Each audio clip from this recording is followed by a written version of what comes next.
마구잡이 일을 해서는 결코 이런 감정을 느낄 수도 없고, 그럼 성공할 수도 없고, 돈도 못 벌어요. 인플루언서도 못 되고. 그 사람이 책 썼다 그러면 사고, 그 사람이 내가 요거 써봤는데 너무 좋아요 하면 어중이 떠중이 그냥 이것저것 하는 사람이 하면 광고구나 하고 그냥 떨어져 나가는데, 이 사람은 자기 분야가 있잖아요. 많이 써봤는데 이게 제일 좋은 것 같아요 라는 한마디에 우르르 사는 거예요. 제가 제일 좋은 거를 모아가지고 요번에 제품을 하나 만들었어요. 사실은 여러분 정말 좋아요. 한번 써보세요.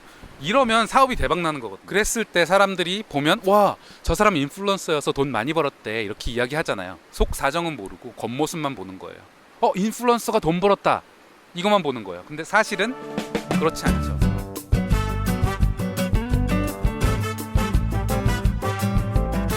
어떤 분야에서 특정 타겟에 대해서 어떤 메시지를 반복적으로 이렇게 이야기하다 보면 그 커뮤니티에 있는 사람들이 어떤 정보나 가치나 위로나 공감 뭐 이런 요소 때문에 그 사람을 지지하고 따라하기 시작해요. 그리고 영향을 주기 시작. 그러면 그게 인플루언서가 되는 거예요. 그 과정에서 관련된 것들을 팔기도 하고 컨설팅을 하기도 하고 정보를 큐레이션해서 팔기도 하고, 뭐 전자책처럼 그 커뮤니티 사람들이 궁금해하고 같이 있었는 그 자기의 콘텐츠처럼 계속 발행을 하면서 인플루언서가 되면 경제적으로 즉각 번영이 돼요. 그런 것은 즉각 번역이 돼요. 그거는 정말 시간 문제예요. 그런 식으로 팔로우를 쌓으면 툭 하면은 바로 경제적으로 번역이 돼요. 그랬을 때 사람들이 보면 와, 저 사람 인플루언서여서 돈 많이 벌었대 이렇게 이야기 하잖아요. 속 사정은 모르고 겉모습만 보는 거예요.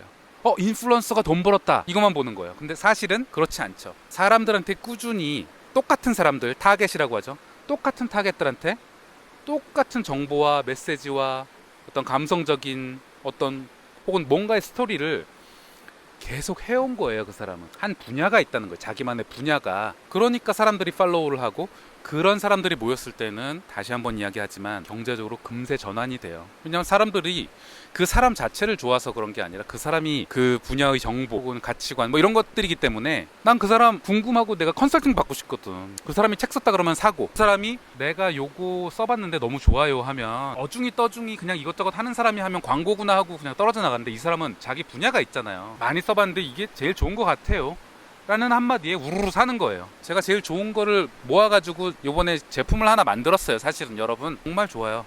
한번 써보세요.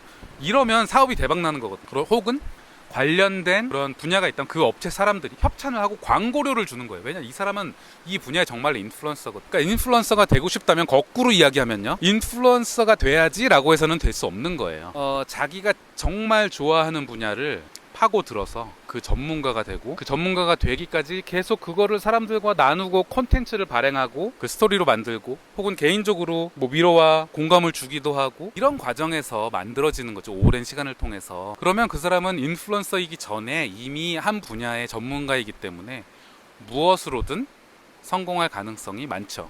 제가 늘 이야기하는 뭐 콘텐츠가 될 수도 있고, 컨설팅이 될 수도 있고, 코칭이 될 수도 있고, 아니면 거기에 관련된 굿즈를 팔 수도 있고, 무궁무진해요. 이런 걸 하다 보면 인플루언서가 되는 거예요. 그러니까 인플루언서가 돼서 이걸 하는 게 아니라 이걸 했기 때문에 인플루언서가 되는 거예요. 인플루언서가 되기 위해서 이것저것 하면 인플루언서가 될 수 없다라는 이 오류를 말씀드리고 싶었어요. 해보세요. 해보자는 거죠. 내가 좋아하는 것, 내가 하고 싶은 것을 일단은 머리부터 디밀어 보자는 거예요. 그런 식으로 쌓아가다 보면 사람들한테 내 콘텐츠 혹은 제품이든 서비스든 노출이 되고, 그런 사람들이 나를 조금씩 알면서 내 규모가 커지는 거예요. 근데 내가 좋아하는 게 없으면 어떡하냐? 그건 제 유튜브 채널에 여러 가지 영상이 있으니까 한번 찾아보시면 좋겠고, 결국엔 우리가 하고 싶은 일을 하면서 자유롭게 먹고 살고 그것으로 경제적 자유를 얻고자 하는 거잖아요. 그러니까 저는 그런 분들한테 말씀을 드리고 있는 거예요. 마법처럼 어떤 갑자기 돈을 버는 방법 이런 거를 저는 말하지 않아요. 저는 그런 뭐 지식도 없거니와 있다 해도 제가 말씀드리는 분들은 정해져 있거든요. 어떤 고민을 갖고 있고 어떤 가치관을 가지고 있고, 전 타겟이 분명해가지고 구독자가 그래도 한 달에 100명 이상 계속 꾸준히 늘고 있지만, 전 이분들이 저를 진짜 이해하고 저도 그분들을 이해한다고 생각하거든요. 단순히 뭐 돈 벌고 뭐 어쩌고저쩌고 해서 모인 분들이 아니란 말이에요. 근데 이런 분들이 점점점 많이 모여서, 예를 들어서 뭐 한 제가 10년 안에 3만 명 만드는 게 꿈이라고 말씀드리는데 10년 안에 3만 명이 모이잖아요. 그러면 저는 인플루언서예요. 3만이라는 게 엄청난 거예요. 그 특정 가치관을 공유하는 사람들이 3만 명 모였다? 와, 그럼 저는 학교를 세울 수도 있고, 아니면 이렇게 자연에서 힐링하는 프로그램을 만들 수도 있고, 뭐 책을 내서 할 수도 있고 뭐 혹은 그 관련된 제품을 낼 수도 있어요. 그러면 그분들은 그거를 사실 거예요. 제가 좋아서 사는 게 아니라 제가 그 분야의 전문가라는 걸 아니까. 그러니까 제가 처음부터 인플루언서가 될 거야 해서 녹음기 이런 거 막 리뷰 올리면서 정말 인플루언서를 위한 인플루언서가 되려고 한다? 누가 저를 인플루언서라고 생각해요? 이런 블로그나 자기가 인플루언서 되려고 이것저것 시도하는 시간이 허무할 수 있거든요. 근데 여러분, 우리 아직 젊잖아요. 그 시간에 의미 있는 시도를 하는 게 낫다. 내가 이거 좀 해보면 좋을 것 같아. 나 평소에 이게 관심이 많았고 주변에 칭찬도 많이 들었어. 그리고 이걸 할 때 나는 이 기쁨을 느껴. 항상 이야기하는 행복의 3요건. 어떤 성취감이나 만족감이 첫 번째. 그 다음 내가 그 진짜 몰입할 수 있느냐 두 번째. 그리고 그걸 통해서 다른 사람들한테 선행을 할 수 있느냐 세 번째. 이 세 가지를 할 수 있는 게 마구잡이 일을 해서는 결코 이런 감정을 느낄 수도 없고, 그럼 성공할 수도 없고, 돈도 못 벌어요. 인플루언서도 못 되고. 인플루언서는 결과다.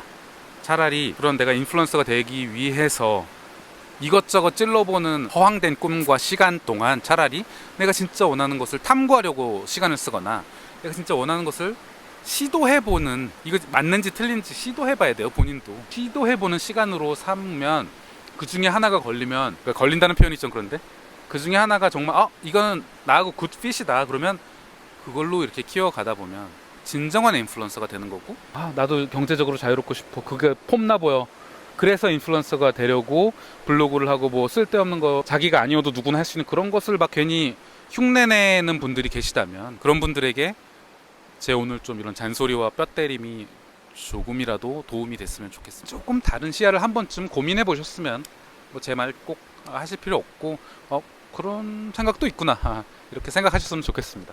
감사합니다.